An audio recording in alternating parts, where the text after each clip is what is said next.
El sonido de la lluvia golpeando contra los ventanales blindados de la mansión resonaba como un redoble fúnebre, una percusión violenta que contrastaba con el silencio antiséptico y aterrador que dominaba el interior de la habitación principal. Nia intentó desesperadamente levantar un dedo, mover los labios, emitir cualquier sonido que alertara al mundo de que todavía estaba allí, pero su cuerpo se había convertido en una prisión de carne inerte, pesada como el plomo y fría como el mármol que adornaba las paredes. La droga que le habían suministrado bajo la apariencia de un té relajante había cortado la conexión entre su voluntad y sus músculos, dejándola en un estado de conciencia absoluta y terrorífica, atrapada detrás de sus propios ojos, obligada a ser testigo de su propia disección. Solo podía sentir el latido frenético de su corazón, un pájaro atrapado en una jaula torácica que apenas se expandía, y el movimiento vigoroso, inocente y vital de su bebé pateando dentro de su vientre, ajeno a que su madre se había convertido en una estatua viviente a merced de los lobos. Elena, la mujer que durante meses había fingido ser una enfermera devota y cariñosa, se movía ahora con una eficiencia depredadora, despojada de cualquier máscara de amabilidad, revelando una frialdad sociópata que helaba la sangre. Ya no llevaba el uniforme blanco impoluto de servicio, sino que se había colocado unos guantes de látex azul que chasquearon contra su piel pálida con un sonido obsceno y definitivo, mientras organizaba meticulosamente una bandeja de metal sobre la mesita de noche. El brillo de los instrumentos quirúrgicos bajo la luz clínica y artificial de la lámpara halógena destellaba como dientes afilados esperando morder, bisturíes, pinzas y separadores que no deberían estar en un dormitorio conyugal, sino en un quirófano de urgencias. Nia observaba, con las pupilas dilatadas por el pánico químico y el horror, cómo la mujer tarareaba una melodía suave, una canción de cuna distorsionada, mientras limpiaba el filo de una hoja de acero con una gasa empapada en alcohol, cuyo olor acre invadía el aire, sofocando el aroma a sándalo y lujo. Desde el umbral de la puerta, manteniendo una distancia cobarde pero cómplice, estaba Julián, el hombre con el que Nia había compartido su lecho, sus sueños y su cuerpo, observando la escena con una mezcla nauseabunda de fascinación morbosa y reticencia débil. No había amor en sus ojos, ni siquiera el recuerdo de la pasión que alguna vez fingió tener. Solo había un cálculo frío y una impaciencia pragmática, como quien espera la entrega de un paquete costoso y problemático. Nia quería gritar su nombre, suplicarle que detuviera esa locura, recordarle que era su esposa y la madre de su hijo, pero su garganta estaba sellada por la parálisis, convirtiendo sus gritos en un silencio ensordecedor que rebotaba dentro de su cráneo. Él miró el reloj en su muñeca, un gesto trivial y burocrático que contrastaba horrorosamente con la violencia inminente, y luego asintió levemente hacia Elena, otorgando el permiso tácito para comenzar la extracción, confirmando que para él, Nia ya no era una persona, sino un envase desechable que había cumplido su propósito biológico. La traición física era dolorosa, pero la traición emocional era una laceración mucho más profunda. Nia comprendió en ese instante de lucidez agonizante que nunca había sido amada, sino simplemente seleccionada por su genética, una incubadora exótica importada para gestar el heredero que la amante blanca no podía o no quería llevar. Elena se inclinó sobre ella, invadiendo su espacio personal con una intimidad violenta, y sus ojos azules, antes dulces, ahora brillaban con un odio racial y una envidia posesiva que trascendía la locura. Con una mano enguantada, acarició el vientre abultado de Nia, no con ternura, sino con la codicia de un ladrón que reclama su botín, trazando la línea donde planeaba realizar el corte. «Tranquila, negrita», susurró Elena cerca de su oído, con un aliento que olía a menta y maldad pura. «Ya casi termina tu turno. Ahora me toca a mí ser la madre que este niño merece, una madre que realmente encaje en su mundo». El terror psicológico se mezcló con una sensación física de vulnerabilidad extrema cuando Elena levantó la bata de seda de Nia, exponiendo la piel oscura y tensa de su abdomen al aire frío y sobrecargado de la habitación. Cada nervio de la piel de Nia gritaba ante la exposición, sintiendo la temperatura bajar drásticamente, como si la propia atmósfera rechazara el acto antinatural que estaba a punto de ocurrir. La pianista que había en Nia, cuyas manos habían arrancado ovaciones en salas de concierto de toda Europa, sentía ahora sus dedos inútiles a los costados, herramientas preciosas convertidas en peso muerto. La ironía era devastadora. Ella, que había vivido creando belleza a través del tacto y el sonido, ahora estaba reducida a un cuerpo silenciado, esperando ser violado por el metal frío de una mujer que carecía de alma. La tormenta afuera rugió con más fuerza. Un trueno hizo vibrar los cristales, como si la naturaleza misma estuviera indignada, pero dentro, el zumbido de los aparatos médicos improvisados mantenía un ritmo constante y aterrador. Julián dio un paso hacia la cama, y por un segundo, Nia vio un destello de duda en su rostro, pero fue rápidamente sofocado por la mano dominante de Elena, quien le lanzó una mirada de advertencia, recordándole quién tenía realmente el control en esa relación retorcida. «No te acobardes ahora, Julián», dijo ella con voz cortante, sin dejar de mirar el vientre de Nia. «Recuerda que esto es lo mejor para el linaje. No queremos que se contamine con su influencia cultural después de nacer». Esas palabras golpearon a Nia con más fuerza que cualquier golpe físico. No solo querían robarle a su hijo, querían borrar su existencia, su herencia, su identidad, arrancarle al bebé no solo de su cuerpo, sino de su historia. La conspiración era total, absoluta, y respiraba un racismo sistémico y elitista que había estado oculto bajo capas de etiqueta y dinero durante todo su matrimonio, revelándose ahora en su forma más cruda y letal. El primer contacto del metal contra la piel fue un shock eléctrico de realidad. La punta fría del bisturí trazó una línea imaginaria sobre el bajo vientre de Nia, probando la resistencia, marcando el territorio de la incisión. Nia sintió que su mente comenzaba a fracturarse. El pánico amenazaba con arrastrarla hacia la oscuridad de la inconsciencia, pero su instinto maternal la mantuvo anclada en el presente, obligándola a resistir, a buscar una salida donde no la había, a mover un músculo, un párpado, cualquier cosa.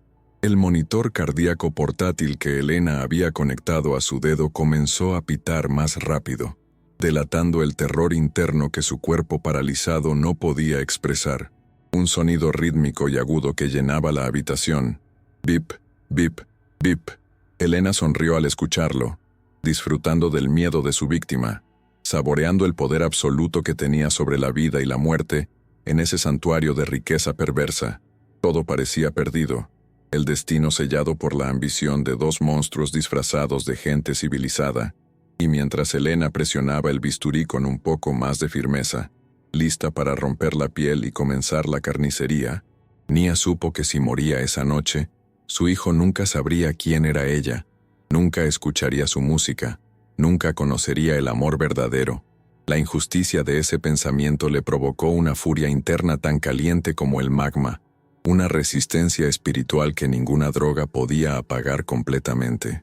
Justo cuando la primera gota de sangre, roja y brillante, brotó bajo la presión del acero, las luces de la mansión parpadearon violentamente debido a la tormenta, sumiendo la habitación en una penumbra intermitente y fantasmal.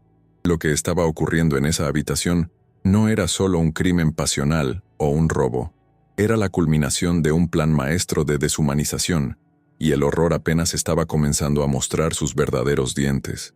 Antes de sumergirnos en el pasado para entender cómo llegamos a este momento de terror absoluto, necesito sentir que estás aquí conmigo. ¿Desde qué ciudad estás leyendo este guión y qué hora marca tu reloj ahora mismo? Cuéntamelo en los comentarios. Deja tu me gusta para apoyar la historia y comparte este enlace con esa persona que sabes que no podrá dormir hasta ver el final. Ahora, respira profundo. Volvamos al principio. 3 semanas antes de que la tormenta y la traición azotaran la mansión con la fuerza de un huracán, la vida en la residencia de los acantilados parecía, para cualquier observador externo, una postal de envidiable perfección y serenidad absoluta. La luz del sol del Mediterráneo bañaba las estructuras de cristal y acero, creando un resplandor casi cegador que obligaba a cerrar los ojos, una luminosidad agresiva que no dejaba lugar para las sombras ni para los secretos aparentes. Sin embargo, para Nia, aquella luz no traía calidez, sino una sensación de exposición constante, como si viviera dentro de un laboratorio de alta tecnología diseñado para la observación y no en un hogar familiar. Pasaba sus mañanas recorriendo los pasillos interminables de mármol blanco, donde el eco de sus pasos pesados y lentos era el único sonido que se atrevía a romper el silencio monástico impuesto por la arquitectura minimalista y fría de la casa. La rutina de Nia se había convertido en una coreografía de soledad y espera, marcada por el ritmo biológico de su embarazo avanzado y las estrictas reglas implícitas que gobernaban la mansión.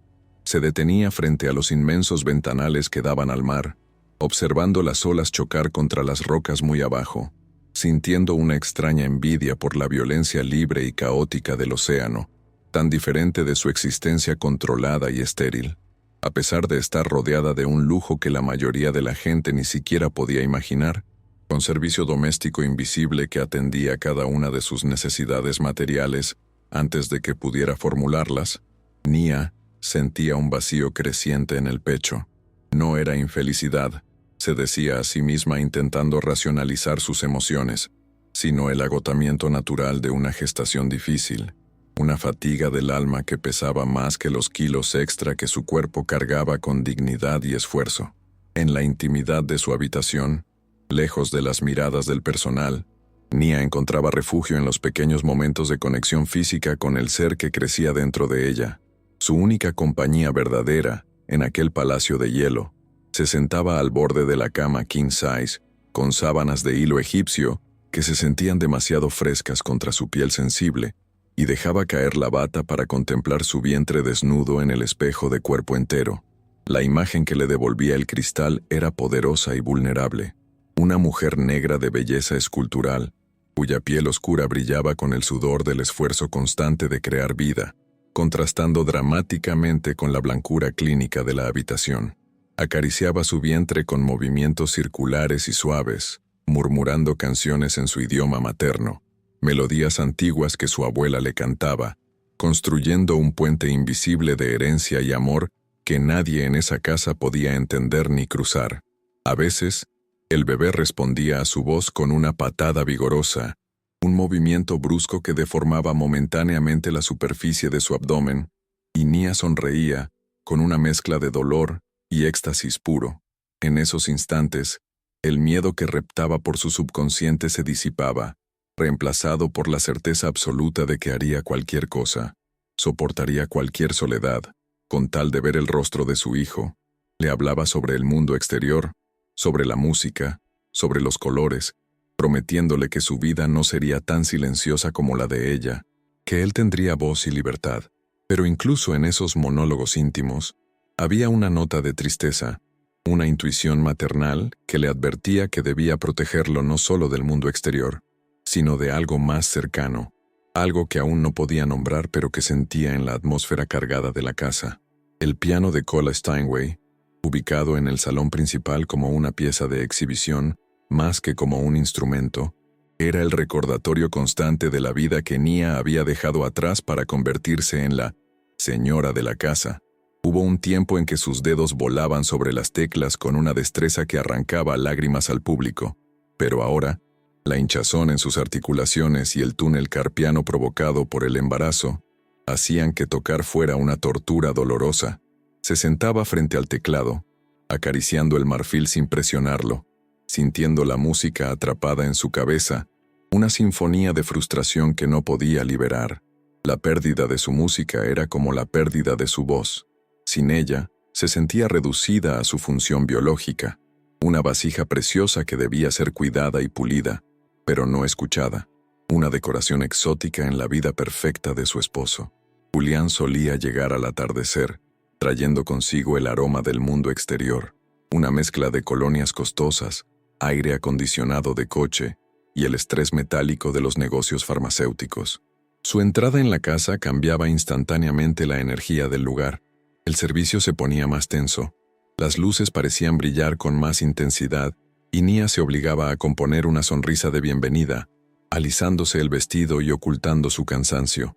Él la saludaba siempre de la misma manera, un beso rápido y seco en la frente, seguido inmediatamente por una mano posesiva sobre su vientre ignorando sus ojos para concentrarse en el heredero. «Hola, campeón», decía él, hablando con el estómago de Nia como si fuera una entidad separada de ella. «¿Te has portado bien hoy?» La relación entre ellos, vista desde la distancia, parecía el epítome del éxito y la armonía interracial moderna, pero en las distancias cortas, la frialdad era palpable y cortante como un bisturí. Julián no preguntaba cómo se sentía Nia, sino cómo estaba progresando el embarazo, tratando sus síntomas como fallos técnicos que debían ser corregidos con eficiencia. Durante las cenas, servidas en una mesa demasiado larga que los separaba físicamente por metros de distancia, él monopolizaba la conversación hablando de fusiones, acciones y el legado que estaba construyendo, mientras Nia asentía en silencio, sintiendo que su presencia era meramente protocolaria.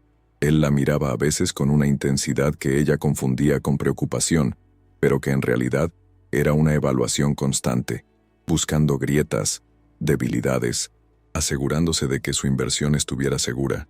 Fue en una de esas noches, cuando la fatiga de Nia se hizo más evidente, que Julián introdujo la idea de contratar ayuda adicional interna, presentando la propuesta como un acto de amor y cuidado extremo. «No puedes seguir así, cariño. Te ves agotada», le dijo, sirviéndose una copa de vino que a ella le estaba prohibida. «He conseguido a la mejor especialista en cuidados prenatales y neonatales. Vendrá a vivir con nosotros hasta que nazca el bebé». Nia intentó protestar, argumentando que valoraba su privacidad y que podía manejarse sola, pero Julián desestimó sus palabras con una sonrisa condescendiente, esa que usaba para cerrar tratos difíciles, asegurándole que era por el bien del niño, y que no había lugar para discusiones cuando se trataba de la salud del heredero. Así fue como Elena entró en sus vidas, apareciendo en la puerta de la mansión, con una maleta pequeña y una sonrisa que no llegaba a sus ojos azules, fríos y calculadores. Desde el primer momento, la presencia de Elena alteró la química del hogar. Era eficiente, silenciosa y omnipresente, moviéndose por la casa con una autoridad que no correspondía a su puesto. Nia sintió un rechazo instintivo, una señal de alarma primitiva en su cerebro reptiliano, pero se obligó a ser amable, atribuyendo su incomodidad a las hormonas y a los celos irracionales de compartir su espacio. Elena, por su parte, trataba a Nia con una cortesía profesional excesiva, casi robótica, pero sus ojos siempre se desviaban hacia el vientre de Nia, con una avidez que hacía que la piel se le erizara. La enfermera comenzó a tomar control de la rutina de Nia de manera gradual pero absoluta, reorganizando su dieta, sus horarios de sueño y, sobre todo, su medicación. «Son solo vitaminas y suplementos para fortalecer al bebé», decía Elena con voz suave mientras le extendía un puñado de pastillas de colores y un vaso de agua, observando fijamente hasta que Nia tragaba la última píldora. Después de tomar esas medicinas, Nia solía sentirse extraña, desconectada de la realidad, como si estuviera flotando en una neblina densa que le impedía pensar con claridad o cuestionar lo que sucedía a su alrededor. Cuando mencionaba estos efectos secundarios a Julián, él se ponía del lado de Elena inmediatamente. «Ella es la experta, Nia. Tú estás muy sensible, necesitas descansar más, deja de imaginar cosas». Con el paso de los días, la mansión se transformó sutilmente de un hogar a una clínica de lujo donde Nia era la única paciente, recluida y monitoreada las 24 horas del día. Elena instaló monitores fetales en el dormitorio, alegando que el embarazo era de altísimo riesgo y que necesitaban vigilancia constante, lo que justificaba sus visitas nocturnas a la habitación mientras Nia dormía.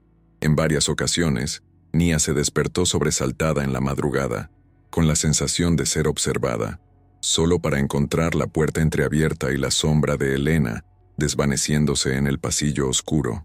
El insomnio se apoderó de ella, alimentado por una ansiedad que no podía verbalizar, el miedo a cerrar los ojos y perder el control sobre su propio cuerpo. La preparación del cuarto del bebé se convirtió en otro campo de batalla silencioso y psicológico, donde Nia fue sistemáticamente desplazada. Ella había soñado con decorar la habitación con colores cálidos, con referencias a su cultura y su música, pero un día descubrió que Elena y Julián Ya lo habían hecho sin consultarla. El cuarto era un espacio blanco, gris y beige, estéril y moderno, sin un solo rastro de la calidez que Nia deseaba para su hijo. «Es más elegante así, más limpio», dijo Julián cuando vio la decepción en el rostro de su esposa. Además, Elena dice que los colores fuertes sobreestimulan a los recién nacidos. Nia se sintió una extraña en la casa de su propio hijo, una visitante en un futuro que se estaba construyendo sin ella. La soledad de Nia se vio agravada por el aislamiento digital.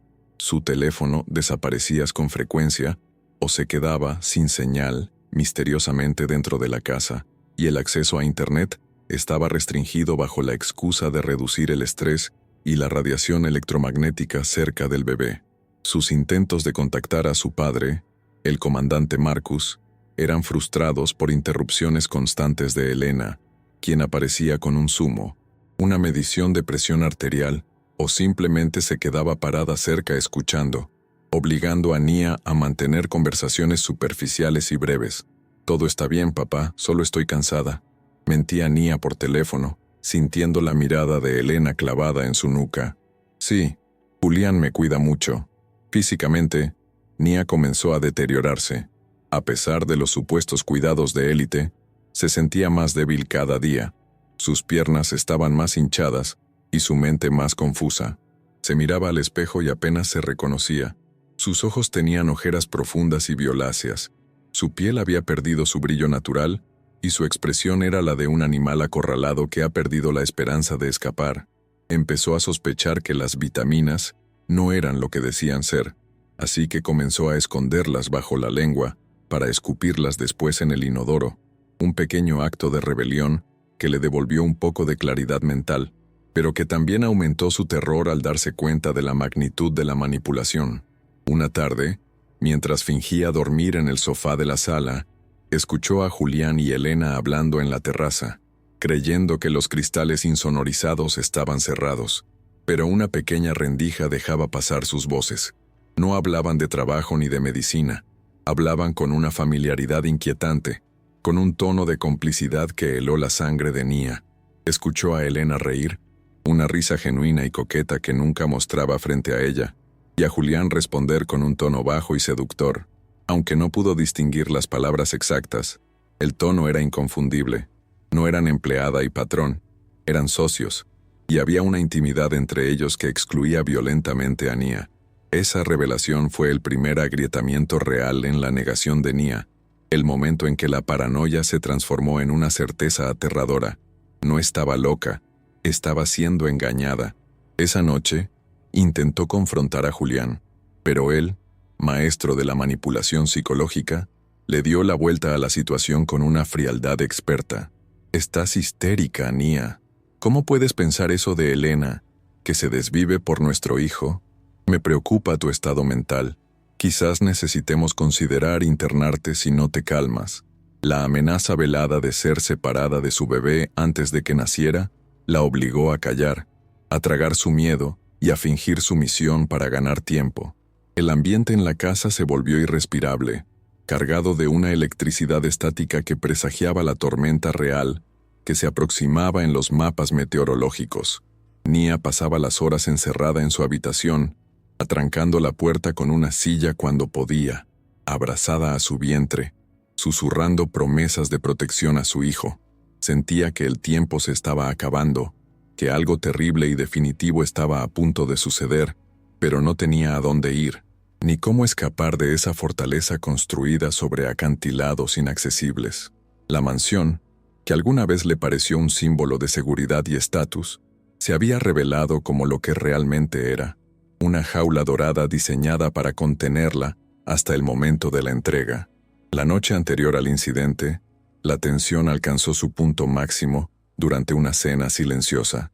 Las velas de sándalo ardían con llamas altas y nerviosas, y el sonido de los cubiertos contra la porcelana sonaba como disparos en la quietud del comedor. Julián no dejaba de mirar su teléfono, revisando el pronóstico del tiempo y el estado de las carreteras, mientras Elena servía el agua con una sonrisa enigmática, como quien conoce el final de un chiste cruel. Nia miró a ambos, a su marido y a la mujer que dormía bajo su techo, y sintió un escalofrío que no tenía nada que ver con el aire acondicionado. Sabía, con la certeza de las presas que huelen al depredador, que la fase de cuidados había terminado y que la fase de ejecución estaba a punto de comenzar. La relación entre Nia y Julián se había convertido en una elaborada puesta en escena, un teatro de sombras donde la realidad se ocultaba tras capas de etiqueta social y apariencias deslumbrantes. En los eventos de gala de la farmacéutica, Julián la exhibía colgada de su brazo como una joya rara y exótica, sonriendo a los inversores mientras su mano apretaba su cintura con una fuerza posesiva que rozaba el dolor, un recordatorio físico de a quién pertenecía ante el mundo. Sin embargo, en cuanto las puertas de la mansión se cerraban y el público desaparecía, la máscara de marido devoto caía con un ruido sordo, revelando a un hombre distante que apenas toleraba su presencia física más allá de la incubadora humana que ella representaba. El silencio que se instalaba entre ellos no era de paz doméstica, sino de un desprecio gélido, una indiferencia activa que hacía que Nia se sintiera más sola estando a su lado que cuando estaba completamente aislada en la inmensidad vacía de la casa. La violencia psicológica de Julián era sutil pero devastadora, un veneno de acción lenta que se infiltraba en la psique de Nia bajo el disfraz de preocupación racional y superioridad intelectual inatacable.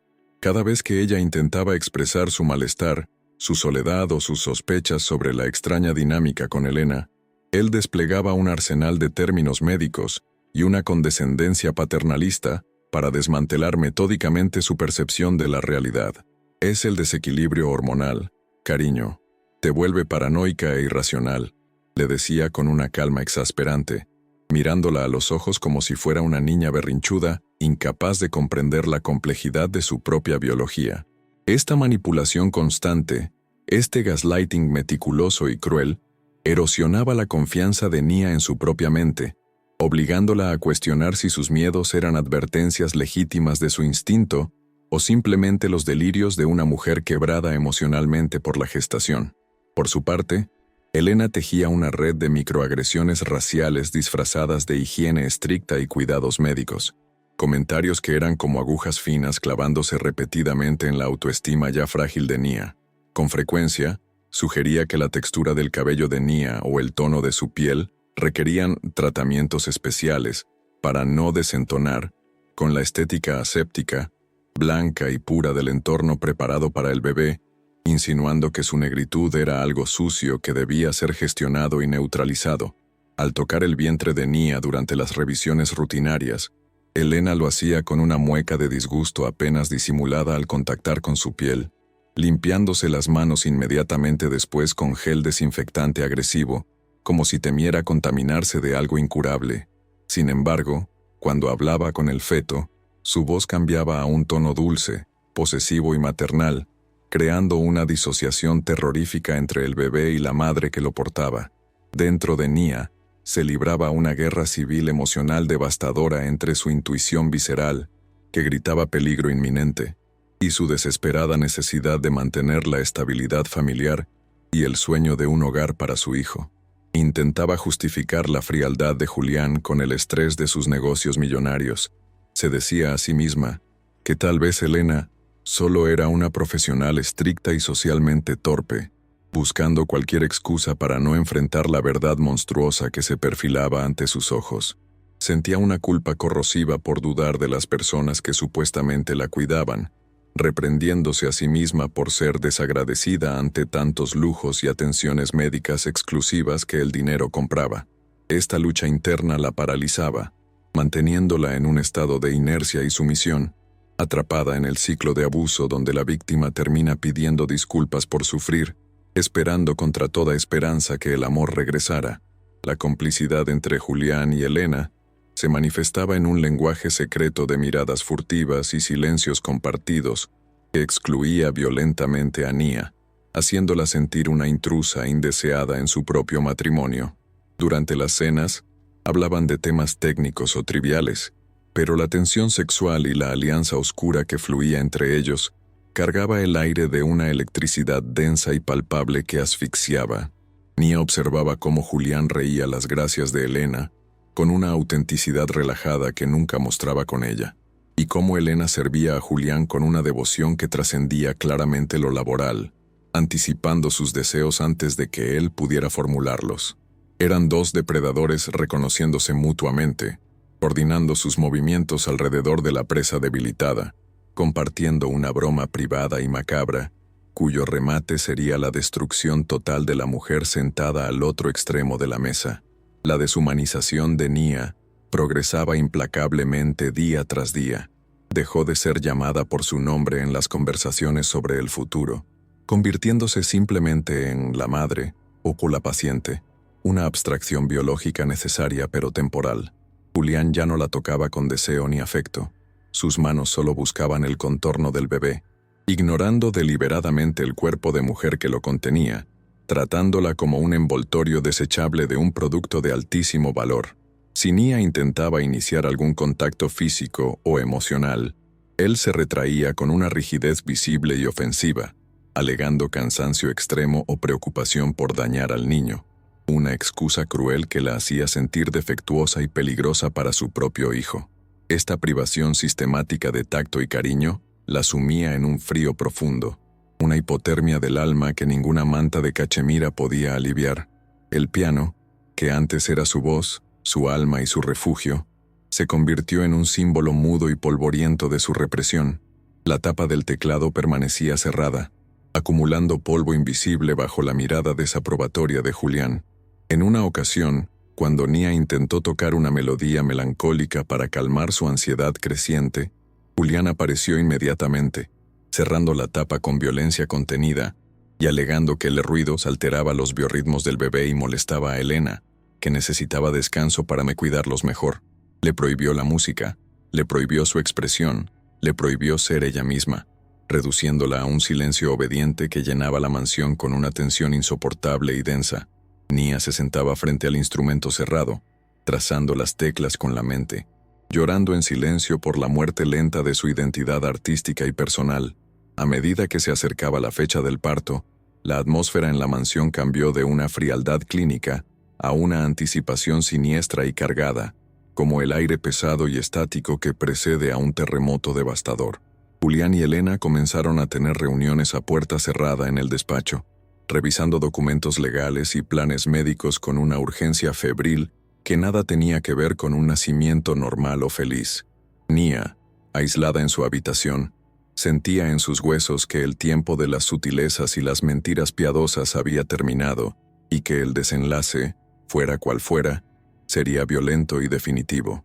La degeneración de su vida había sido lenta y meticulosa, una erosión constante de su voluntad y su realidad, preparándola cruelmente para el momento final en que, según los planes ocultos de sus verdugos, ella dejaría de ser necesaria para siempre. La noche en que todo cambiaría para siempre comenzó con una caída brusca de la presión atmosférica, un cambio físico en el aire que hizo vibrar los tímpanos y erizó la piel de Nia mucho antes de que cayera la primera gota de lluvia. La mansión, habitualmente un bastión inexpugnable de silencio y control climático, parecía crujir bajo el peso de una amenaza invisible que se cernía desde el mar oscuro y agitado, como si la propia estructura supiera lo que estaba por suceder entre sus paredes de cristal. Las luces del sistema inteligente se atenuaron automáticamente en respuesta a la tormenta exterior, sumiendo los amplios salones en una penumbra dorada y engañosa, que alargaba las sombras de los muebles de diseño, convirtiéndolos en siluetas grotescas que parecían acechar en las esquinas. El ambiente estaba cargado de una electricidad estática insoportable, una tensión densa y palpable que dificultaba la respiración, transformando el aire acondicionado purificado en algo viciado y tóxico, pesado con el aroma de la conspiración y la maldad latente. Julián se paseaba por la sala de estar con una energía nerviosa y errática que desentonaba completamente con su habitual compostura de hombre de negocios imperturbable, delatando la grieta en su máscara de perfección. Llevaba un traje de corte italiano impecable, color gris carbón, pero se había aflojado la corbata de seda y desabotonado el cuello de la camisa, revelando un brillo de sudor frío en la piel de su cuello, a pesar de la temperatura controlada. Sus ojos oscuros, normalmente calculadores y fríos, se movían de un lado a otro con la rapidez de un animal atrapado, evitando fijarse en Nia, pero escaneando constantemente las ventanas y el reloj digital de la pared, contando los minutos para un evento que solo él conocía. Se servía whisky tras whisky de la licorera de cristal de Baccarat, el líquido ámbar chocando contra el hielo con un tintineo agresivo que rompía el silencio opresivo, bebiendo con tragos largos y desesperados para adormecer cualquier vestigio de conciencia moral que pudiera quedarle. En un contraste absoluto y aterrador con la ansiedad visible de su esposo, Elena permanecía sentada en un sillón de terciopelo crema, con una quietud de esfinge, emanando una calma depredadora que dominaba la habitación sin necesidad de palabras. Estaba vestida no con su uniforme de enfermera, sino con un vestido blanco sencillo y elegante, que resaltaba su palidez y su cabello rubio, dándole una apariencia casi etérea, como un ángel de la muerte esperando pacientemente su turno para cegar. Sus manos, perfectamente manicuradas, descansaban sobre su regazo con una relajación absoluta, y sus ojos azules seguían los movimientos nerviosos de Julián con una mezcla de desprecio y diversión, disfrutando de su debilidad mientras reafirmaba su propio control sobre la situación. Ella era el motor inmóvil de la tragedia, la mente maestra que había orquestado cada paso hasta ese momento, y su presencia llenaba el espacio con una autoridad silenciosa que hacía que el aire alrededor de Nia se sintiera gélido. La cena fue servida en el comedor principal, una mesa de mármol negro tan larga y fría que parecía una lápida ceremonial preparada para un sacrificio ritual, donde los tres ocupantes estaban separados por distancias abismales. El sonido de los cubiertos de plata golpeando contra la porcelana fina resonaba como disparos en la acústica perfecta de la sala, cada corte de carne, cada sorbo de vino, amplificado hasta convertirse en una agresión auditiva insoportable. Nadie hablaba. El silencio no era vacío, sino una entidad viva y agresiva, cargado de palabras no dichas y secretos mortales que flotaban sobre los centros de mesa florales marchitos. Nia apenas podía tragar. Su garganta estaba cerrada por un nudo de ansiedad instintiva, y cada bocado de comida gourmet le sabía a ceniza y polvo, su estómago rechazando el alimento como si supiera que estaba siendo cebada para el matadero. De repente, Julián rompió el silencio con una voz que sonó demasiado fuerte y forzada, haciendo que Nia diera un pequeño salto en su silla, un movimiento que no pasó desapercibido para la mirada clínica de Elena. «La tormenta va a ser severa esta noche», dijo él, mirando hacia la oscuridad exterior donde los relámpagos comenzaban a rasgar el cielo. «Es probable que las carreteras queden bloqueadas y las comunicaciones fallen y...» No era un comentario meteorológico casual, era una declaración de aislamiento, una confirmación velada de que nadie podría entrar ni salir de la mansión, de que estarían completamente solos en el fin del mundo.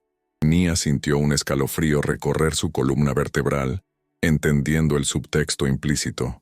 No habría testigos, no habría ayuda, y cualquier cosa que sucediera esa noche quedaría sepultada bajo el ruido del viento y la lluvia. Nia miró a su esposo, buscando desesperadamente algún rastro del hombre con el que se había casado, alguna señal de humanidad detrás de sus ojos vidriosos por el alcohol y el miedo, pero lo que encontró fue un vacío aterrador, una pared de indiferencia construida, ladrillo a ladrillo por la ambición y el racismo internalizado que ahora dictaba sus acciones. Julián evitó su mirada, fijando sus ojos en el líquido de su copa, incapaz de sostener la conexión visual con la mujer que llevaba a su hijo, como si mirarla directamente hiciera real la monstruosidad que estaba a punto de permitir. Su cobardía era casi más dolorosa que el odio de Elena.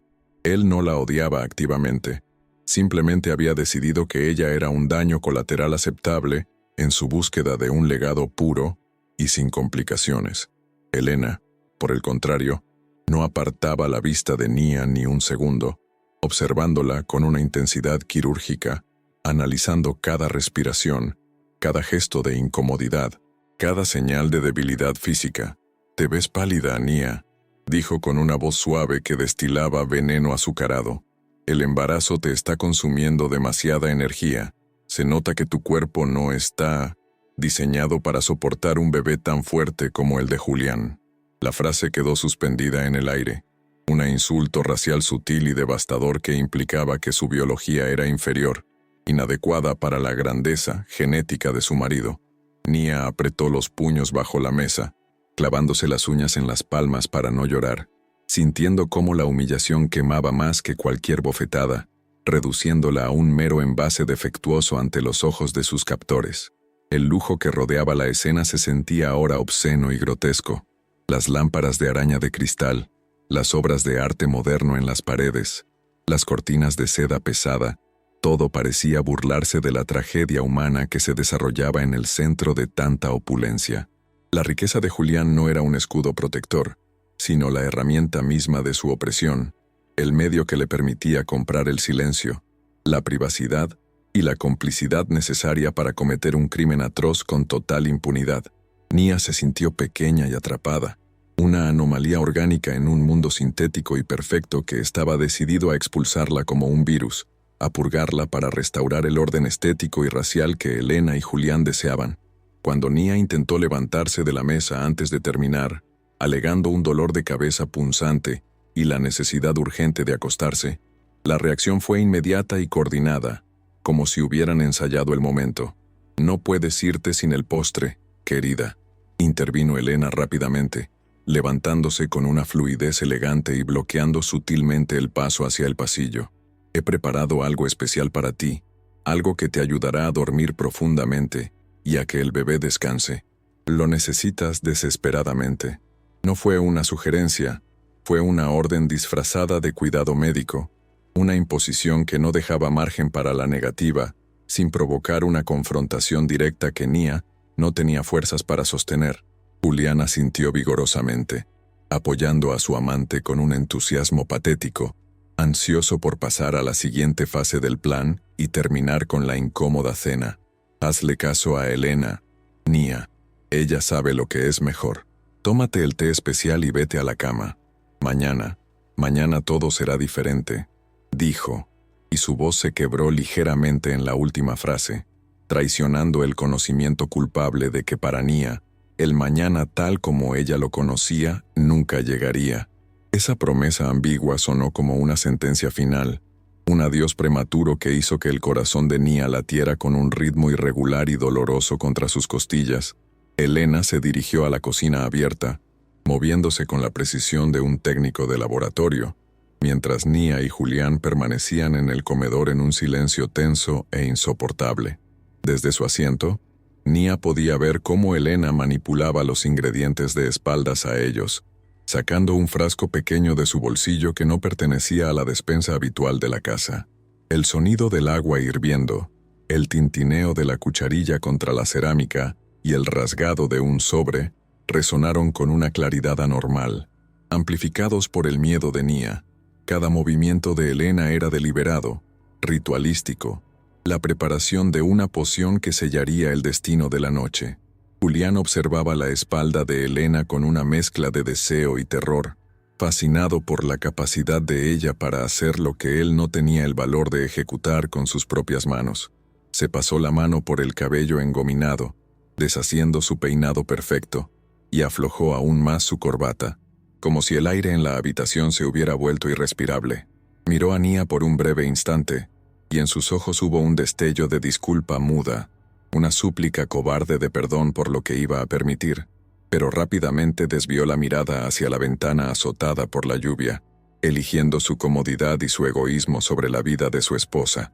Nia permaneció paralizada en la silla, sintiendo cómo el instinto de supervivencia gritaba en su interior que huyera, que corriera hacia la tormenta, que rompiera un cristal y saltara al vacío si era necesario. Pero su cuerpo, pesado y dolorido por el embarazo, no respondía con la agilidad necesaria. Estaba anclada por la gravedad de su estado y por el terror psicológico que la había inmovilizado durante meses. Se llevó una mano al vientre, sintiendo una patada fuerte y decidida del bebé, como si él también sintiera la proximidad del peligro y estuviera tratando de despertarla de su letargo, de impulsarla a la acción antes de que fuera demasiado tarde. Elena regresó de la cocina con una taza de porcelana blanca humeante en las manos, caminando con pasos suaves y silenciosos sobre el suelo de mármol. El aroma que emanaba de la infusión era intenso. una mezcla de menta fuerte, manzanilla y un matiz químico subyacente, dulce y empalagoso, que intentaba ocultar algo más amargo y potente. Colocó la taza frente a Nia con una sonrisa que no mostraba los dientes, una mueca de satisfacción anticipada que heló la sangre de la pianista. «Bébelo todo, cariño. Es para la ansiedad. Te hará sentir ligera, como si flotaras, y cuando despiertes, todo el dolor habrá desaparecido», susurró Elena, inclinándose sobre ella con una intimidad invasiva. La coacción en la habitación se volvió física. Julián se levantó y se colocó detrás de la silla de Nia, poniendo sus manos sobre los hombros de ella, no para masajearla, sino para mantenerla en su sitio, un peso opresivo que le impedía levantarse. Elena se quedó de pie frente a ella, cruzada de brazos, observando la taza como si fuera el detonante de una bomba. «Vamos, Nia, por el bien del niño», insistió Julián, su voz cerca de su oído, temblorosa pero firme en su exigencia. La frase «por el bien del niño» fue la llave maestra que desarmó la última resistencia de Nia, la manipulación emocional perfecta que usaba su amor maternal como arma en su contra. Nia levantó la taza con manos que temblaban visiblemente, haciendo que el líquido oscuro se meciera peligrosamente cerca del borde, amenazando con derramarse sobre el mantel impoluto. Miró el reflejo distorsionado de su propio rostro en la superficie del té, viendo el terror en sus propios ojos, y luego miró a sus verdugos, esperando un último momento de piedad que nunca llegó. El vapor le golpeó la cara, caliente y húmedo, y sintió que las paredes de la habitación se cerraban sobre ella, comprimiendo el espacio hasta dejarla sin aire. No había salida, no había escape. La única dirección era hacia adelante, hacia la oscuridad que le ofrecían en esa taza. Con un suspiro resignado que sonó como un sollozo contenido, Nia se llevó el borde de porcelana a los labios y bebió. El líquido bajó quemando su garganta, con un sabor extraño y metálico que la menta no lograba disfrazar del todo, un gusto que activó todas las alarmas de su sistema nervioso. Bebió hasta la última gota bajo la mirada vigilante y satisfecha de Elena, quien asintió lentamente, como una maestra aprobando a una alumna obediente. Al dejar la taza vacía sobre la mesa, el sonido resonó como un veredicto final. El pacto estaba sellado, el veneno estaba dentro, y el reloj de arena había comenzado su cuenta regresiva final.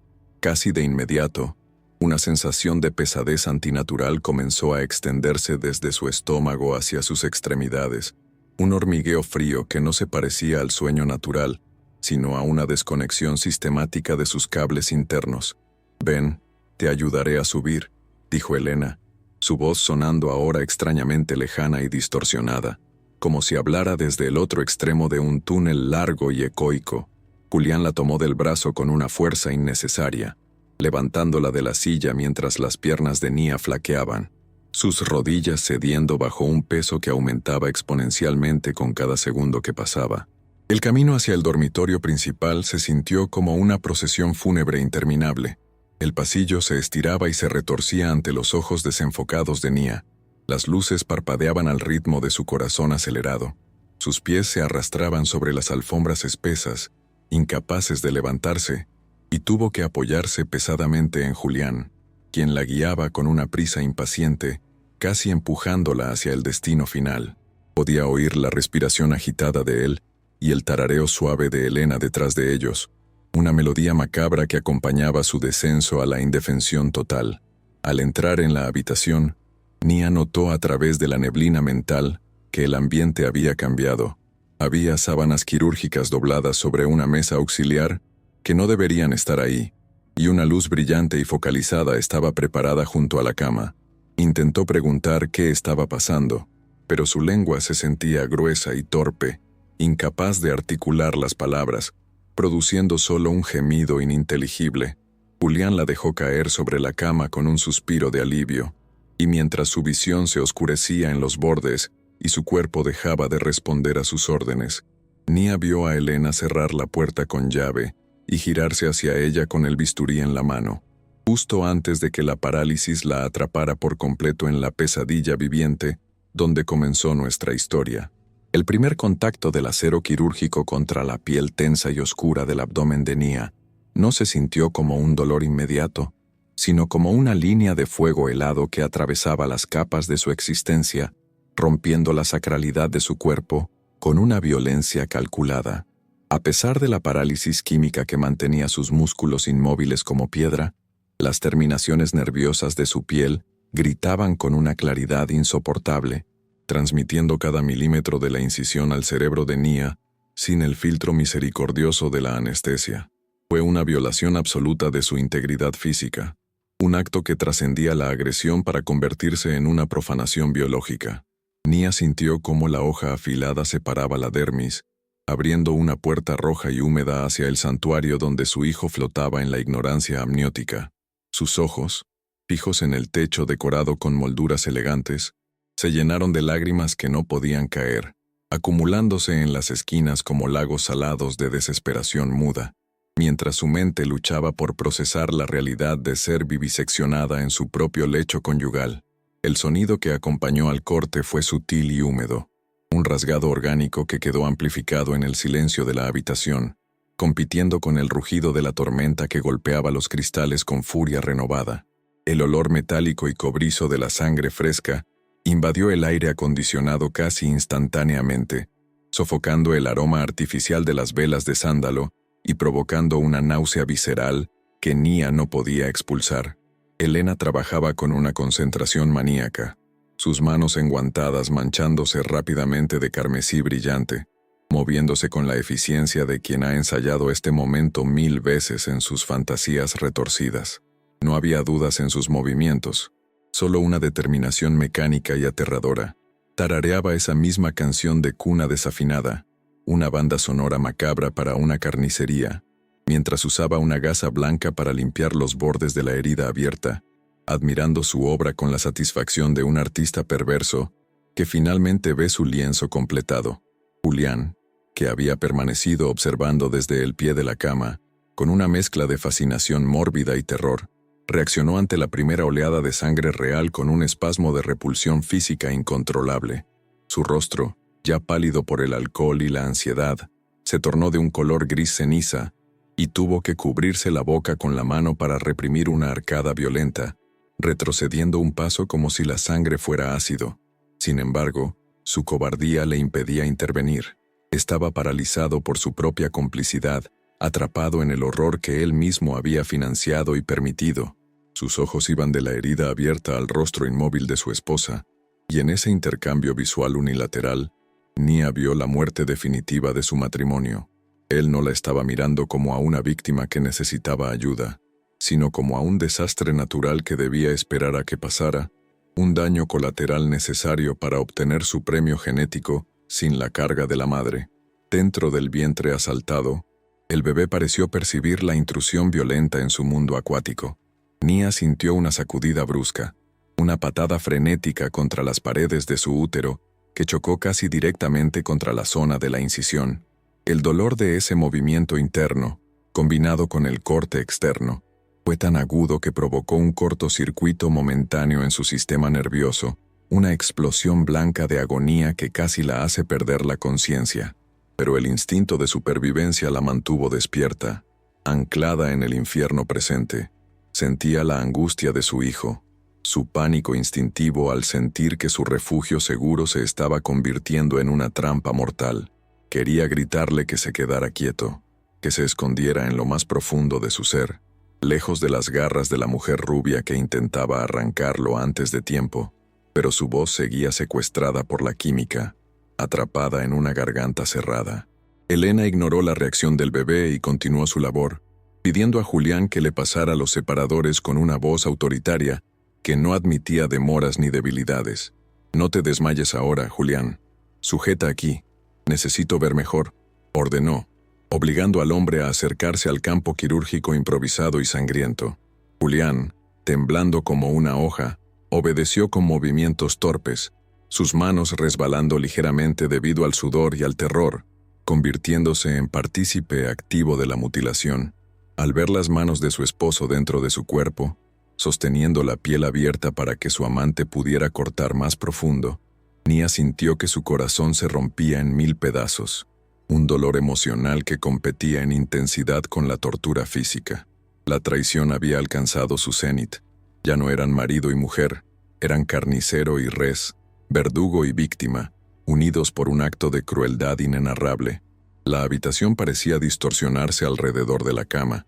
Las sombras se alargaban y se contraían al ritmo de los relámpagos exteriores, creando un efecto estroboscópico que hacía que la escena pareciera una película de terror en cámara lenta. Cada segundo se estiraba hasta convertirse en una eternidad de sufrimiento. Nia podía sentir el frío del aire entrando en su cavidad abdominal, una sensación antinatural de vacío y exposición que desafiaba toda lógica biológica.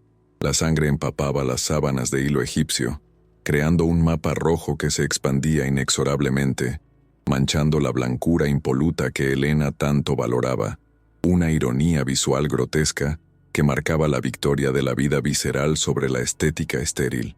El monitor cardíaco, que hasta entonces había marcado un ritmo acelerado pero constante, comenzó a emitir pitidos erráticos y agudos, alertando de que el cuerpo de Nia estaba entrando en shock traumático. Helena, frustrada por la cantidad de sangre que dificultaba su visión, maldijo en voz baja y comenzó a actuar con más brusquedad, perdiendo la falsa delicadeza quirúrgica para adoptar una violencia más primitiva. Introdujo las manos con fuerza, buscando el útero con una avidez desesperada, empujando órganos y tejidos sin miramiento, tratando de llegar al bebé a cualquier costo. Nia sintió esa invasión como un puño removiendo sus entrañas, una presión nauseabunda que le robó el aliento, sintiendo como la vida se le escapaba por la herida abierta. Sus pulmones ardían por la falta de oxígeno, su visión se llenaba de puntos negros, y una sensación de frío mortal comenzó a subir desde sus pies, adormeciendo el dolor pero trayendo consigo el terror de la muerte inminente. Sabía que se estaba desangrando, que su vida se estaba drenando sobre el colchón caro para satisfacer la locura de una mujer y la debilidad de un hombre.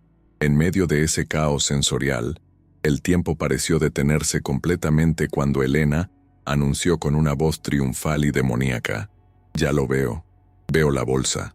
Esa frase, pronunciada con una alegría obscena, fue el detonante de un pánico absoluto en Nia. Estaban a punto de romper la última barrera, de sacar a su hijo al aire frío y hostil de esa habitación maldita. La adrenalina, producida en cantidades masivas por su cuerpo agonizante, comenzó a luchar contra el bloqueo químico de los sedantes, una guerra biológica entre la voluntad de una madre y la ciencia de la parálisis.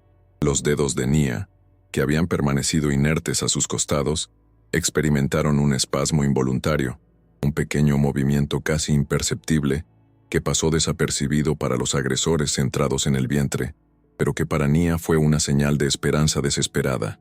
El dolor se transformó en una entidad blanca y cegadora que consumía todo pensamiento racional, dejando solo el imperativo biológico de proteger a la cría. Nia concentró toda su energía restante, toda su furia acumulada, en intentar levantar la cabeza, en intentar morder, en intentar ser un escudo humano aunque su cuerpo fuera una prisión. Podía escuchar el sonido húmedo de los tejidos siendo manipulados, la respiración entrecortada y excitada de Helena, y el llanto silencioso de Julián, quien murmuraba: lo siento, una y otra vez, como si esas palabras vacías pudieran suturar la herida o devolver la sangre derramada. La escena era un retablo de horror bíblico, una pesadilla moderna iluminada por lámparas halógenas y relámpagos, donde la tecnología y la barbarie se daban la mano. De repente, una contracción violenta sacudió el cuerpo de Nia, no provocada por el bisturí, sino por el propio útero reaccionando al trauma, intentando expulsar al bebé o protegerlo, endureciéndose como una roca bajo las manos de Helena. «Se está contrayendo. El útero se está poniendo duro. No puedo cortar», gritó Helena, perdiendo la compostura por primera vez, manchando su vestido blanco con salpicaduras de sangre arterial. La complicación fisiológica inesperada sembró el caos en el quirófano improvisado. El bebé estaba luchando. El cuerpo de Nia estaba luchando. La naturaleza misma se rebelaba contra el robo. Julián, al ver la sangre brotar con más fuerza debido a la presión, soltó los separadores y retrocedió, manchando el suelo de mármol con sus huellas rojas, el pánico total apoderándose de él. Justo en ese instante de confusión máxima, cuando Elena levantaba el bisturí para realizar un corte vertical desesperado y brutal, que habría sido fatal, la tormenta exterior alcanzó su clímax. Un rayo cayó sobre la subestación eléctrica cercana, con un estruendo que sacudió los cimientos de la mansión como una bomba, y la luz artificial de la habitación se apagó instantáneamente, sumiendo todo en una oscuridad absoluta y repentina. El zumbido del monitor cardíaco se detuvo, el aire acondicionado murió, y el silencio eléctrico cayó sobre la escena, roto solo por los gritos de sorpresa de los agresores y la respiración agónica de Nia en la penumbra. El mundo de alta tecnología de Julián había colapsado, dejando solo la oscuridad primitiva, la sangre y el instinto de supervivencia en su forma más cruda. La oscuridad repentina que engulló la habitación no trajo silencio, sino una cacofonía inmediata de caos y confusión que rompió para siempre la esterilidad de la mansión. Los sistemas de seguridad, reiniciándose tras el impacto del rayo, hicieron saltar las cerraduras magnéticas de las puertas con un chasquido metálico, permitiendo que el personal doméstico, alertado por los gritos anteriores y el fallo eléctrico, irrumpiera en el dormitorio principal. Las haces de luz de las linternas de los guardias y las criadas cortaron la penumbra como espadas de luz blanca, bailando frenéticamente sobre las paredes, los espejos y, finalmente, sobre la cama ensangrentada. Lo que esas luces revelaron fue una escena sacada de una pesadilla gore. Nia, abierta y vulnerable, rodeada de un lago carmesí que empapaba el colchón, y Elena, con el bisturí aún en la mano y el vestido manchado, congelada como una estatua culpable bajo el escrutinio de los testigos. El jadeo colectivo del personal resonó en la habitación, un sonido de horror puro que marcó el inicio del colapso social de la casa. Elena, recuperando su compostura sociópata en una fracción de segundo, arrojó el bisturí al suelo y comenzó a gritar con una voz histérica y perfectamente actuada, girando la narrativa con una rapidez vertiginosa. «Ayúdenme, se ha vuelto loca». Nia intentó hacerse una cesárea ella misma. Intentó matar al bebé. Aullaba, señalando a la mujer paralizada con un dedo acusador manchado de la propia sangre de la víctima. Su actuación era escalofriante. Fingía estar tratando de contener una hemorragia que ella misma había provocado, presionando las sábanas contra el vientre de Nia con una fuerza que buscaba más dañar que curar. La confusión se apoderó de los empleados. Veían a la enfermera profesional supuestamente atendiendo una emergencia psiquiátrica, y la imagen encajaba con los rumores de locura que Julián había sembrado cuidadosamente durante meses. El aire se llenó de dudas, miedo y la parálisis de la indecisión ante una autoridad moral que se desmoronaba. Julián, por su parte, intentó aprovechar el desconcierto para recuperar el control de la situación, pero su voz carecía de la fuerza del mando, quebrándose bajo el peso de su propia culpa y el terror a la exposición. «Salgan todos. Es un asunto médico privado. Llamen a una ambulancia, pero no entren», gritaba, interponiéndose entre el personal y la cama, intentando ocultar con su cuerpo la carnicería que había permitido. Sin embargo, sus manos temblorosas y su ropa manchada de sangre contaban una historia diferente, la de un cómplice acorralado y no la de un marido preocupado. Los guardias de seguridad, hombres entrenados para detectar amenazas, intercambiaron miradas de sospecha. El olor a miedo que emanaba de su patrón era tan fuerte como el olor a sangre, y la escena del crimen no coincidía con la versión de un accidente o un brote psicótico autoinfligido. La jerarquía intocable de la mansión comenzaba a disolverse ante la evidencia visual de la atrocidad. Desde el abismo de su parálisis, Nia escuchaba las mentiras de Elena y sentía la desesperación arañar su garganta, luchando contra la química sedante para emitir un sonido, cualquier sonido que desmintiera la infamia. El dolor de la herida abierta era un ancla brutal que la mantenía consciente, y la adrenalina del instinto materno comenzó a quemar la niebla de la droga, permitiéndole recuperar un control mínimo sobre sus extremidades superiores. Con un esfuerzo titánico que le costó lágrimas de agonía, logró levantar una mano temblorosa y agarrar la muñeca de una de las criadas que se había acercado con una toalla. El agarre fue débil, pero la mirada en los ojos de Nia, dilatados y llenos de una súplica muda y terrorífica, comunicó la verdad con más elocuencia que cualquier discurso. No, ella, logró susurrar, un hilo de voz ronca que cortó el aire y heló la sangre de la empleada, quien vio en los ojos de su señora no la locura, sino el miedo lúcido de una víctima de intento de asesinato. La empleada, una mujer mayor que había servido en la casa durante años y que siempre había desconfiado de la frialdad de Elena, reaccionó instintivamente ante la súplica de Nia, empujando a Julián a un lado con una fuerza sorprendente. «¡Apártense! ¡Se está desangrando!», gritó, asumiendo el mando que los dueños de la casa habían perdido, y comenzó a aplicar presión real sobre la herida con toallas limpias, ignorando las protestas indignadas de Elena. «No la toques. Podrías infectarla. Yo soy la enfermera», chilló la amante, intentando apartar a la criada, pero otro guardia intervino, bloqueando a Elena y separándola físicamente de la víctima.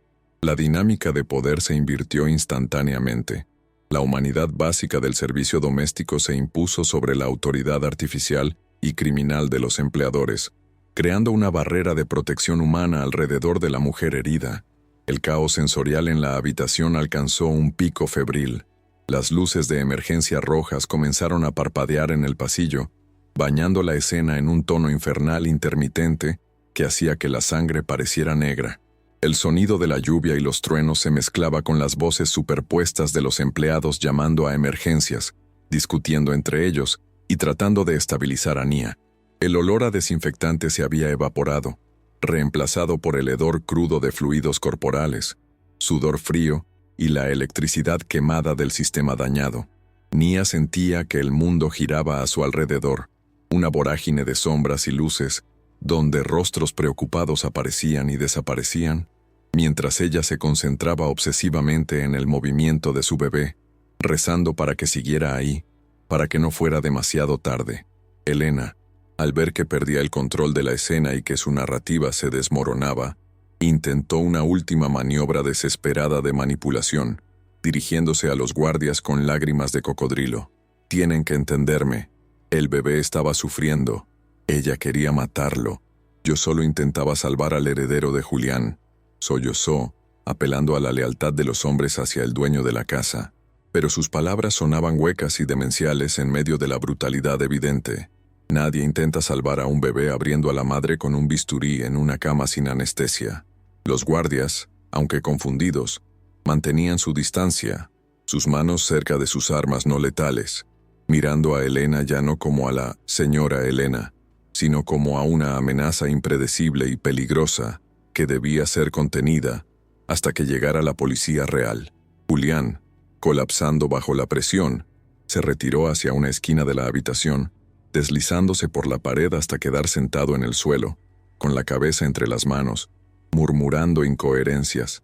Su imperio, su reputación, su vida cuidadosamente construida, todo se estaba disolviendo en tiempo real frente a sus ojos.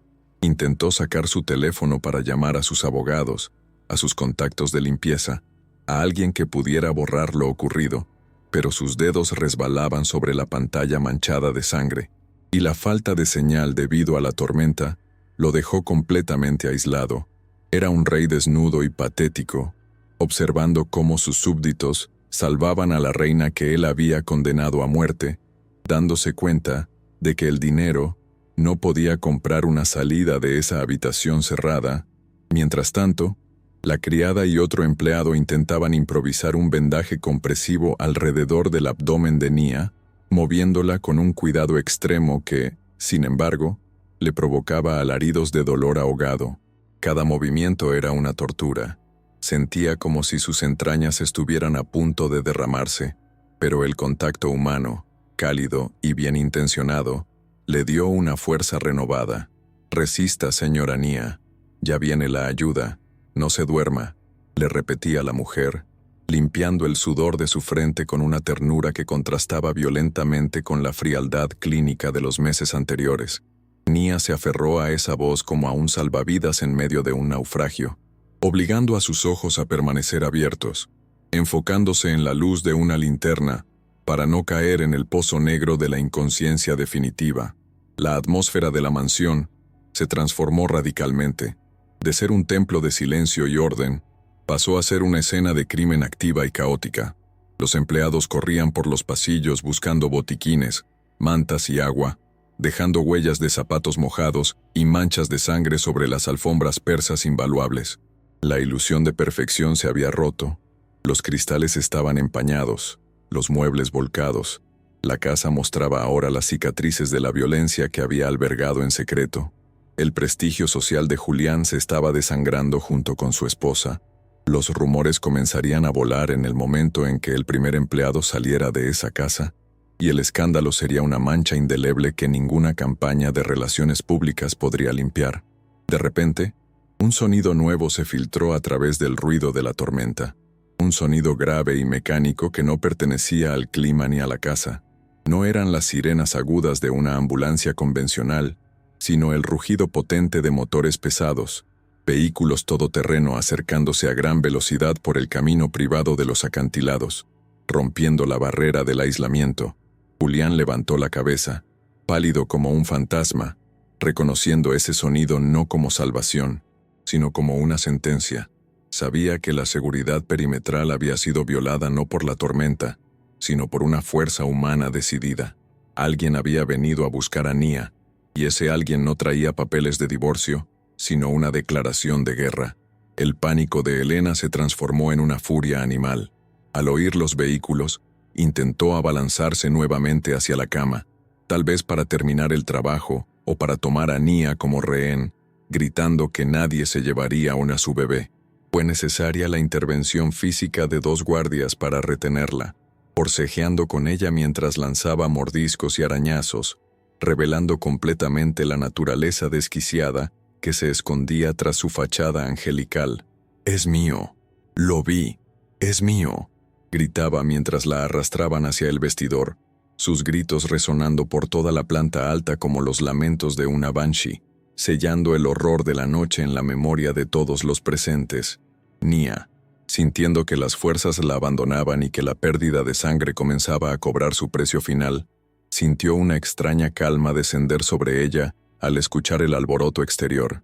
Reconocía, a través de las capas de dolor y droga, una vibración familiar en el aire, una presencia que su alma conocía desde la infancia. No sabía cómo, pero sabía que su padre estaba cerca, la figura de autoridad que había estado ausente, bloqueada por las mentiras de Julián. Finalmente había roto el cerco. Cerró los ojos por un momento, no para morir, sino para reunir la energía necesaria para decir su verdad cuando llegara el momento. Abajo, en el vestíbulo principal, la enorme puerta de entrada de madera maciza y acero reforzado explotó hacia adentro con un estruendo ensordecedor, no por el viento, sino por un impacto deliberado. El sonido de cristales rotos y madera astillada resonó por la escalera de caracol, llegando hasta el dormitorio principal como un trueno de justicia. El aire frío y húmedo de la tormenta invadió la casa, disipando el aire viciado y acondicionado, trayendo consigo el olor a ozono, a mar y a pólvora. El mundo exterior había entrado violentamente para reclamar lo que era suyo. Pasos pesados, rítmicos y militares, comenzaron a subir las escaleras, botas tácticas golpeando el mármol con una autoridad que hacía temblar el suelo. No había gritos, no había negociaciones, solo el avance inexorable de una fuerza que no se detendría ante nada. Julián se encogió en su rincón, temblando incontrolablemente, sabiendo que el tiempo de las manipulaciones había terminado. La puerta del dormitorio, ya abierta y dañada, enmarcó la llegada de la sombra que se proyectaba desde el pasillo, una silueta imponente recortada contra la luz de los relámpagos, armada y lista para dictar sentencia sobre los monstruos que habitaban en la oscuridad. La figura que llenó el marco de la puerta destrozada no era simplemente un hombre, sino una fuerza de la naturaleza vestida con un abrigo táctico oscuro, empapada por la lluvia torrencial y radiante de una autoridad letal que silenció instantáneamente el caos de la habitación. El comandante Marcus entró en el dormitorio con la calma aterradora de un veterano que ha caminado por innumerables campos de batalla, pero sus ojos, duros como el acero, traicionaron una fractura sísmica al posarse sobre la cama ensangrentada. No traía consigo la burocracia de la policía local, sino un destacamento de seguridad privada de élite que se desplegó por el perímetro con una eficiencia silenciosa y mortal, neutralizando a los guardias de la casa sin disparar una sola bala, simplemente con la presencia abrumadora de una fuerza superior. El agua goteaba de su ropa al suelo de mármol, mezclándose con la sangre derramada, simbolizando la llegada de una tormenta purificadora que venía a lavar los pecados de esa casa maldita. Marcus avanzó hacia la cama ignorando deliberadamente a Julián, tratándolo con la invisibilidad de un mueble roto, una falta de reconocimiento que resultó ser más humillante y aterradora que cualquier grito. Su atención estaba centrada exclusivamente en su hija, evaluando los daños con una precisión militar que apenas lograba contener el dolor desgarrador de un padre. Al ver la incisión abierta y la palidez mortal de Nia, la mandíbula de Marcus se tensó tanto que los músculos de su cuello parecieron cuerdas de acero a punto de romperse. El olor a hierro y miedo que saturaba el aire activó en él un interruptor primitivo y peligroso. Ya no era un exoficial de la ley, era un depredador alfa protegiendo a su cría, y la sentencia para los agresores ya había sido dictada en el tribunal silencioso de su mente. Se quitó los guantes mojados con movimientos lentos y deliberados, revelando manos grandes y marcadas por la vida, manos que habían empuñado armas pero que ahora buscaban desesperadamente acariciar. Se arrodilló junto a la cabecera de la cama, invadiendo el espacio de dolor con una ternura infinita, y colocó su mano cálida sobre la frente fría y sudorosa de Nia, apartando los mechones de cabello pegados a su piel. «Estoy aquí, pequeña. Papá está aquí. Nadie te volverá a tocar», susurró con una voz que, aunque ronca por la emoción contenida, resonó con la solidez de una promesa inquebrantable. Para Nia, ese contacto fue el ancla que detuvo su deriva hacia la muerte. El sonido de la voz de su padre atravesó la bruma de los sedantes, y el shock, conectándola de nuevo con un mundo donde existía la seguridad y el amor incondicional.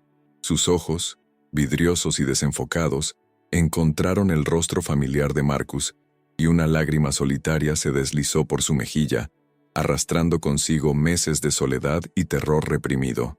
«Me querían sacar al bebé», balbuceó Nia, con un esfuerzo que le costó el poco aire que le quedaba, necesitando que él supiera la verdad absoluta antes de que su conciencia se apagara.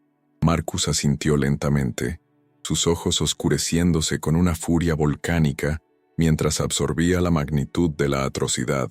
No era solo violencia doméstica, era un intento de robo, una sustracción genética planeada con frialdad racial.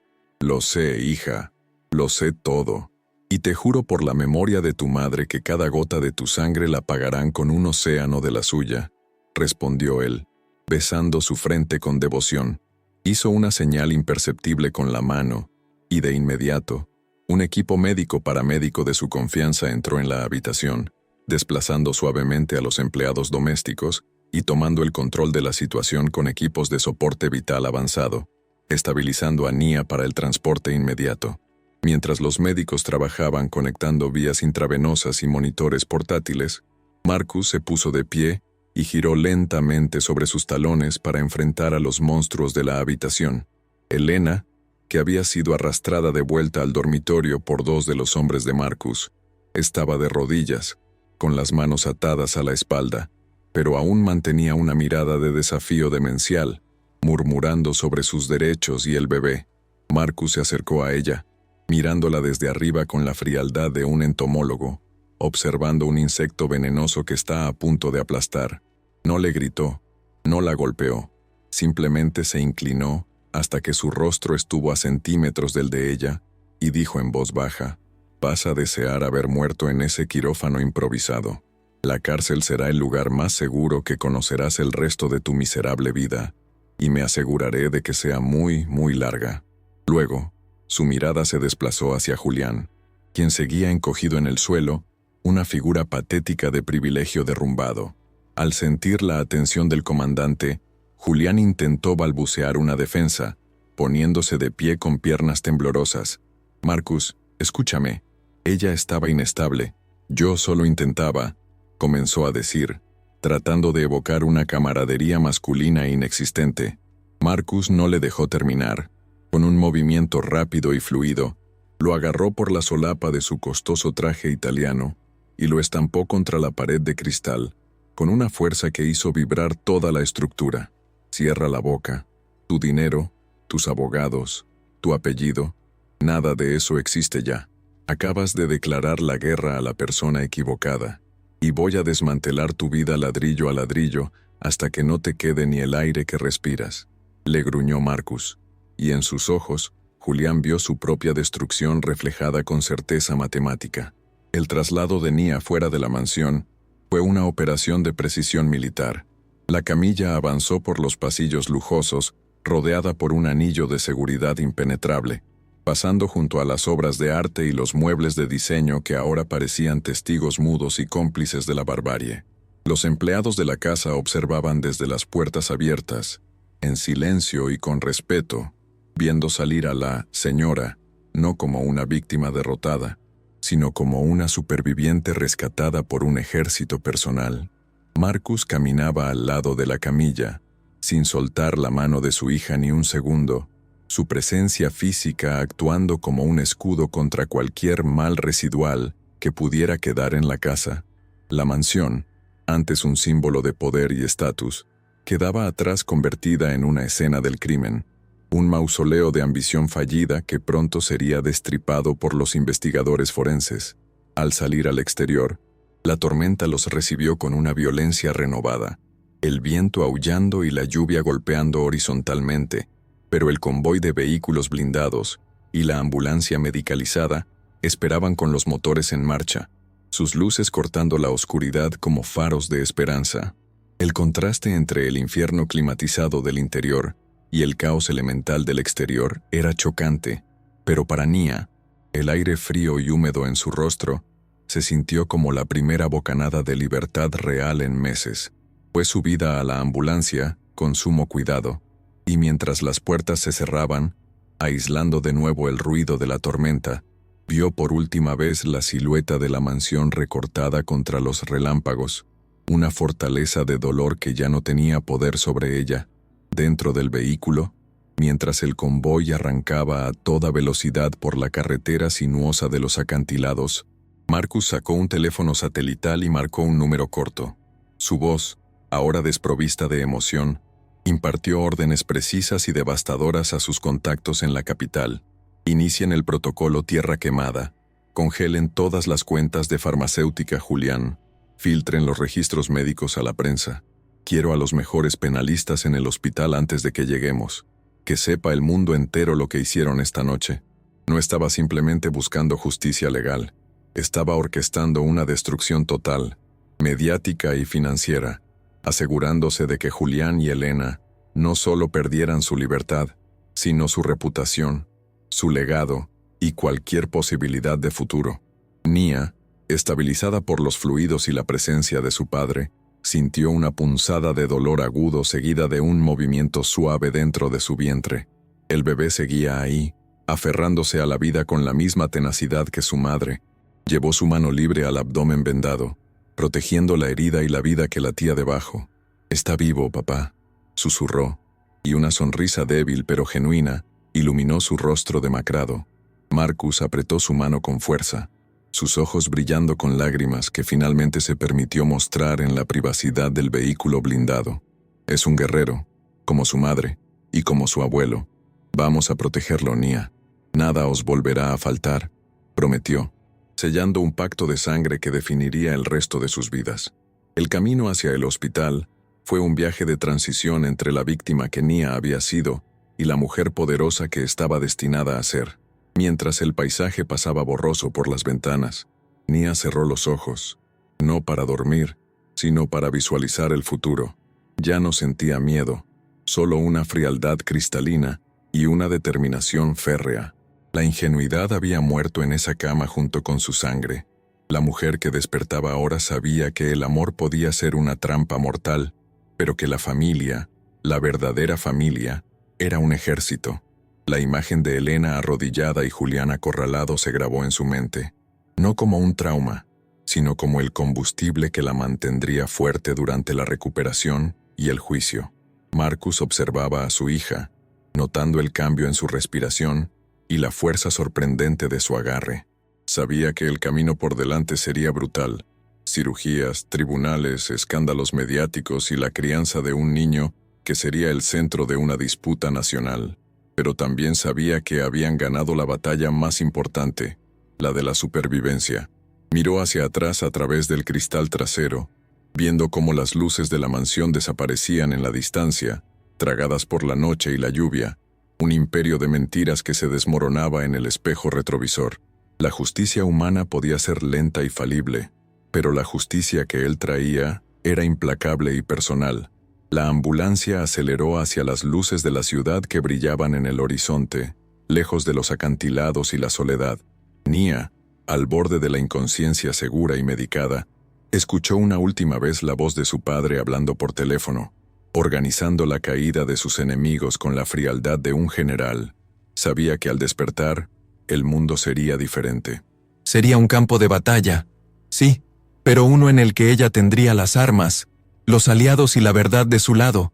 Su hijo nacería en libertad, y esa era la única victoria que importaba. Cuando las puertas del hospital se abrieron ante ellos con un resplandor blanco y aséptico, marcando el final de la noche más larga de sus vidas, quedó claro que la historia no terminaba aquí. El intento de robo del bebé había fallado, pero había despertado fuerzas que Julián y Elena, en su arrogancia racista y ciega, nunca pudieron haber calculado. Mientras la camilla cruzaba el umbral de urgencias, rodeada de médicos y escoltas, la última mirada de Nia hacia la cámara invisible de su destino fue una promesa silenciosa y terrible. Esto no era el final del drama, era apenas el prólogo de una venganza que haría temblar los cimientos de la élite. La verdadera guerra por el legado y la dignidad acababa de comenzar.